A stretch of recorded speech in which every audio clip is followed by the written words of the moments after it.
যানজট সৃষ্টি করে, জনদুর্ভোগ সৃষ্টি করে আমি বক্তব্য দিতে চাই না। আমি দোয়া চাই মানুষের চলাচল সহজ করে দিন। আমি আপনাদের কল্যাণের জন্য আসছি। আমি জনদুর্ভোগ সৃষ্টি করে বক্তব্য দিতে চাই না। বড় মাঠে বক্তব্য দেব ইনশাআল্লাহ।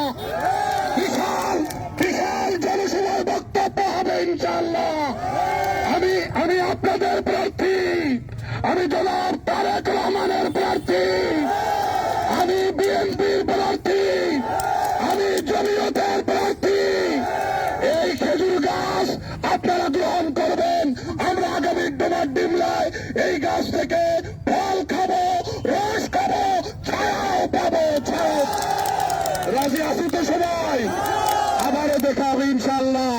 আপনারা দেখেছেন জনাব তারেক রহমান সাহেবের সাথে অত্যন্ত ঘনিষ্ঠ সম্পর্ক।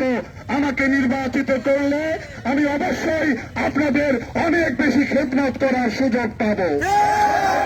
আমরা হিন্দু মুসলমান সুন্দরভাবে একসঙ্গে মিলেমিশে বসবাস করতে চাই। আমরা সম্প্রীতির বাংলাদেশ করতে চাই, সহনশীলতার বাংলাদেশ করতে চাই। ভালো থাকুন, সুস্থ থাকুন। আগামীতে আবারও দেখা হবে। রাস্তা পরিষ্কার করে দিন।